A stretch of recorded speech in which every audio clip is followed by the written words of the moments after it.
प्यारे बच्चों, आज मैं आपको मातृभूमि कविता की अगली 6 पंक्तियों का वर्णन करने जा रही हूँ। उससे पहले आप एक बार फिर से मातृभूमि कविता का आस्वादन कीजिए, एक बार फिर से सुनिए।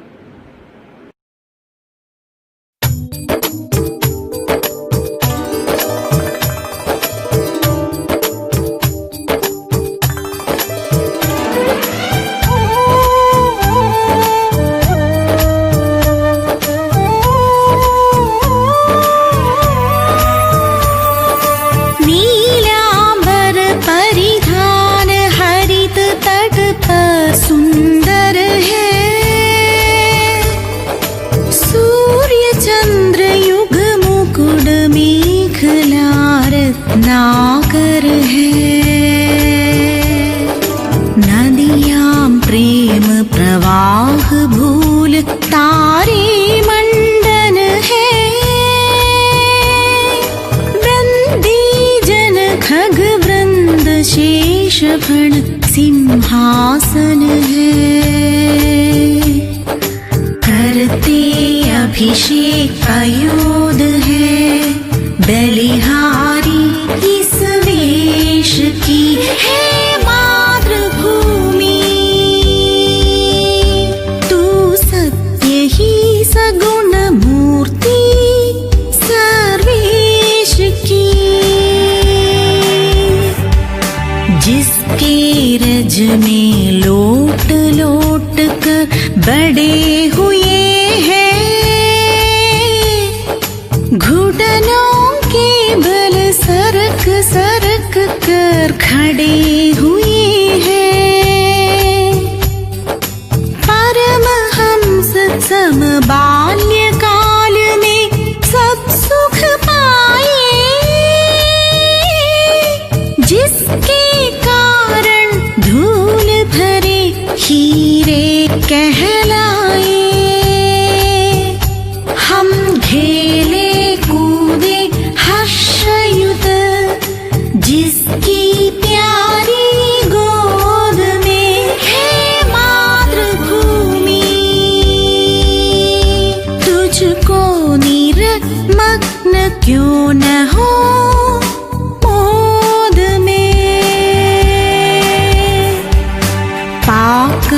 तुझसे सभी सुखों को हमने भोगा।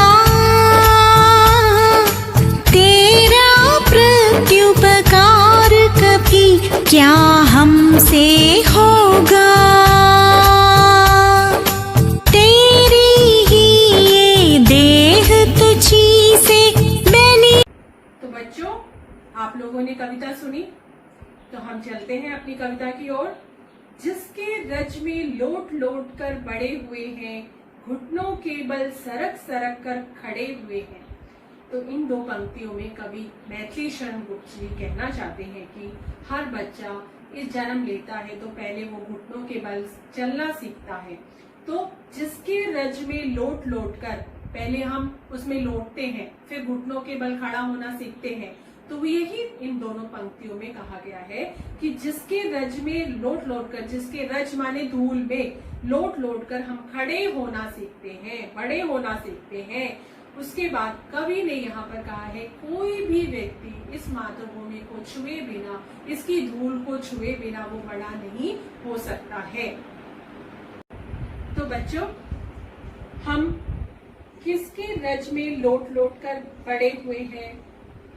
हम मातृभूमि की रज में लोट लोट कर बड़े हुए हैं।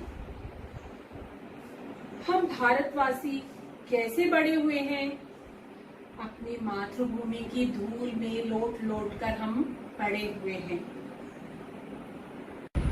तो बच्चों, हम अगली 2 पंक्तियों की ओर चलते हैं। परमहंस सम बाल्यकाल में सब सुख पाए। जिसके कारण धूल भरी हीरे कहलाए। तो यहाँ पर कवि मैथिली शरण गुप्त जी ने श्री रामकृष्ण परमहंस का वर्णन किया है। इसकी ओर जाने से पहले आप ये वीडियो जरा देखिए रामकृष्ण परमहंस के बारे में।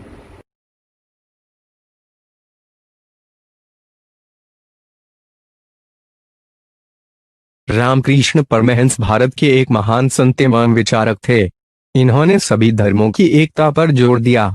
उन्हें बचपन से ही विश्वास था कि ईश्वर के दर्शन हो सकते हैं, अतः ईश्वर की प्राप्ति के लिए उन्होंने कठोर साधना और भक्ति का जीवन बिताया। स्वामी रामकृष्ण मानवता के पुजारी थे। साधना के फलस्वरूप वे इस निष्कर्ष पर पहुंचे कि संसार के सभी धर्म सच्चे हैं और उनमें कोई भिन्नता नहीं। वे ईश्वर तक पहुंचने के भिन्न भिन्न साधन मात्र हैं। सतत प्रयासों के बाद भी रामकृष्ण का मन अध्ययन अध्यापन में नहीं लग पाया। कलकत्ता के पास दक्षिणेश्वर स्थित काली माता के मंदिर में अग्रज राम कुमार ने पुरोहित का दायित्व सौंपा। रामकृष्ण इसमें नहीं रम पाए। कालांतर में बड़े भाई भी चल बसे। अंदर से मन ना करते हुए भी रामकृष्ण मंदिर की पूजा एवं अर्चना करने लगे। रामकृष्ण मां काली के आराधक हो गए। 20 वर्ष की अवस्था में अनवरत साधना करते करते माता की कृपा से इन्हें परम दिव्य ज्ञान प्राप्त हुआ। इनके प्रिय शिष्य विवेकानंद ने एक बार इनसे पूछा, महाशय, क्या आपने ईश्वर को देखा है? महान साधक रामकृष्ण ने उत्तर दिया, हाँ देखा है। जिस प्रकार तुम्हें देख रहा हूँ ठीक उसी प्रकार, बल्कि उससे कहीं अधिक स्पष्टता से वे स्वयं की अनुभूति से ईश्वर के अस्तित्व का विश्वास दिलाते थे। आध्यात्मिक सत्य ज्ञान के प्रखर तेज से भक्ति ज्ञान के रामकृष्ण पथ प्रदर्शक थे। काली माता की भक्ति में अवगाहन करके वे भक्तों को मानवता का पाठ पढ़ाते थे। रामकृष्ण परमहंस जीवन के अंतिम दिनों में समाधि की स्थिति में रहने लगे। तन से शिथिल होने लगे। शिष्यों द्वारा स्वास्थ्य पर ध्यान देने की प्रार्थना पर अज्ञानता जानकर हंस देते थे। रामकृष्ण के परम प्रिय शिष्य विवेकानंद कुछ समय हिमालय के किसी एकांत स्थान पर तपस्या करना चाहते थे। यही आज्ञा लेने जब वे गुरुवार के पास गए तो रामकृष्ण ने कहा, वत्स, हमारे आसपास के क्षेत्र के लोग भूख से तड़प रहे हैं। चारों ओर अज्ञान का अंधेरा छाया है। यहाँ लोग रोते चिल्लाते रहें और तुम हिमालय की किसी गुफा में समाधि के आनंद में निमग्न रहो, क्या तुम्हारी आत्मा स्वीकारेगी? इससे विवेकानंद दरिद्र नारायण की सेवा में लग गए। रामकृष्ण महान योगी, उच्च कोटि के साधक व विचारक थे। सेवा पथ को ईश्वरीय प्रशस्त मानकर अनेकता में एकता का दर्शन करते थे। सेवा से समाज की सुरक्षा चाहते थे। गले में सूजन को जब डॉक्टरों ने कैंसर बताकर समाधि लेने और वार्तालाप से मना किया तब भी वे मुस्कराए। चिकित्सा कराने से रोकने पर भी विवेकानंद इलाज कराते रहे। विवेकानंद ने कहा, काली माँ से रोग मुक्ति के लिए आप कह दें। परमहंस ने कहा, इस तन पर माँ का अधिकार है, मैं क्या कहूँ, जो वे करेगी मेरे लिए अच्छा ही करेगी। मानवता का उन्होंने मंत्र लुटाया। उन्होंने माँ महाकाली के चरणों में अपने को उत्सर्ग कर दिया। वे भाव में इतने तन्मय रहने लगे कि लोग उन्हें पागल समझते। वे घंटों ध्यान करते और माँ के दर्शनों के लिए तड़पते। एक दिन अर्धरात्रि को जब व्याकुलता सीमा पर पहुंची तब जगदम्बा ने प्रत्यक्ष होकर कृतार्थ कर दिया। गदाधर अब परमहंस रामकृष्ण ठाकुर हो गए। 15 अगस्त 1886 को 3 बार काली का नाम उच्चारण कर रामकृष्ण समाधि में लीन हो गए। रामकृष्ण समझते थे कि उन्होंने मां काली का हाथ नहीं पकड़ा हुआ है, अपितु मां काली ने उनका हाथ पकड़ा हुआ है। इस कारण उनको कभी किसी के कथन की कोई चिंता ही नहीं रही। रामकृष्ण परमहंस को कौन नहीं जानता। वो एक ऐसे सिद्धयोगी पुरुष थे जिन्होंने अपने आध्यात्मिक साधना से मां काली की भक्ति को पा लिया था और इसी कारण उन्हें रोज मां काली के दर्शन आसानी से हो जाते थे।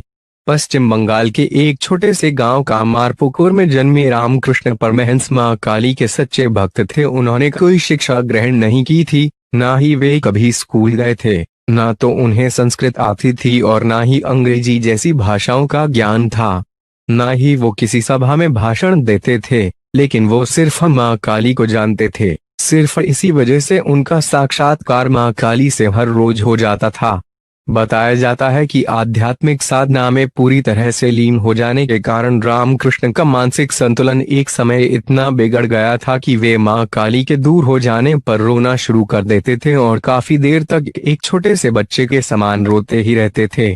तब उनके परिवार वालों ने फैसला किया कि वे जल्द ही उनका विवाह कर देंगे, जिससे गृहस्थ जीवन में जाने के बाद वो ठीक हो सकें।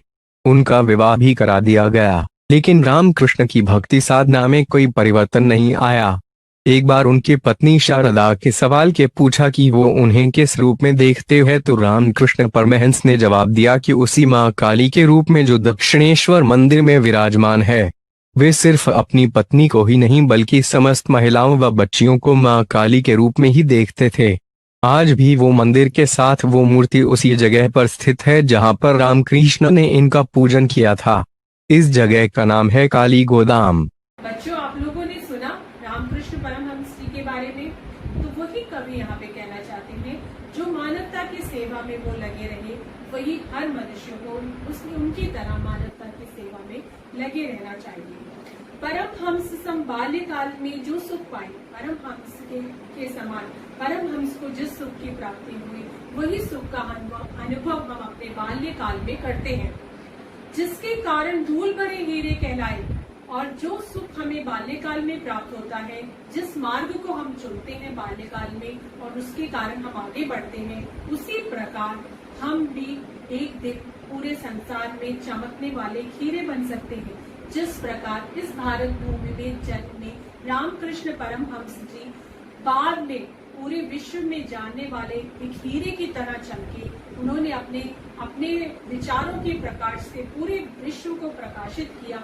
उसी प्रकार हर एक मनुष्य इस भारतवर्ष का हर एक बच्चा अपनी राह पर पकड़ ले, अपनी राह को चुन ले, तो वो भी आगे बढ़कर एक चमकते हुए हीरे के समान चमक सकता है। तो बच्चों, बाल्यकाल में हमें किस प्रकार की सुख की प्राप्ति होती है? स्वामी रामकृष्ण परमहंस को जो सुख प्राप्त हुआ, वही हमें बाल्यकाल में प्राप्त होता है। हम कैसे धूल भरे हीरे कहलाए जाते हैं? जिस प्रकार स्वामी परमहंस जी यहीं पर जन्मे, इसी भारत भूमि में जन्मे, यहीं पले बड़े और बड़े हुए, लेकिन वो विश्व में जाने माने एक व्यक्ति बन गए, मानवता के सेवी व्यक्ति बन गए। उसी प्रकार हम भी चमकते हुए हीरे बन सकते हैं। हम आगे चलते हैं। बच्चों, हम खेले कूदे हर्ष युद्ध इसकी प्यारी गोद में, इसी मातृभूमि की गोद में हम खेलते हैं और खेल कूद कर हम बड़े होते हैं। हे मातृभूमि तुझको निखर मगन क्यों ना हो गोद में। तो कवि यहाँ पर इस पंक्ति में ये कहना चाहते हैं कि क्यों मैं इसको देखकर, निखर मतलब देखकर, मगन होकर और मोद में, हर्ष में, क्यों ना मैं इसको देखकर, क्यों मैं आनंदित ना हूँ। ऐसी मातृभूमि जिसने हमें बहुत कुछ दिया, उस मातृभूमि को देखकर मैं क्यों ना प्रसन्न हूँ। एक बार फिर से मैं आगे से लेकर अंतिम पंक्ति तक फिर से एक बार कहना चाहती हूँ। तो कवि इस पंक्तियों में ये कहना चाहते हैं कि हमारा जन्म इसी मातृभूमि में हुआ और इसी मातृभूमि की धूल में लोट कर हमने चलकर, घुटनों के भर चलकर खड़ा होना सीखा। इसी मातृभूमि में परमहंस जी जैसे महान व्यक्ति हुए, जिन्होंने मानवता की सेवा का उत्तम उदाहरण प्रस्तुत किया। उन्होंने जो बाल्यकाल में सुख प्राप्त किया, वही हमने भी जो बाल्यकाल में उनको जो सुख मिला, वही सुख की प्राप्ति उन्हें जीवन भर रही। तो वैसा ही हमें भी अपने मार्ग ढूंढना चाहिए। बचपन से ही हमें मार्ग तय कर लेना चाहिए, हमें क्या करना है।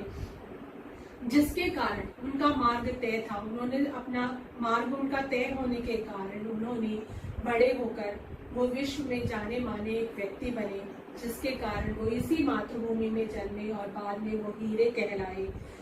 हम इसी मातृभूमि की गोद में खेल कूद कर, हर्ष युक्त खेल कूद कर बड़े होते हैं। तो कवि कहते हैं कि क्यों मैं ऐसी मातृभूमि को देखकर क्यों मैं प्रसन्न ना हूँ, क्यों मैं आनंदित ना हूँ। मैं हमेशा इसको निहारते रहना चाहता हूँ, हमेशा जब भी मुझे समय मिले मैं इसको देखते रहना चाहता हूँ।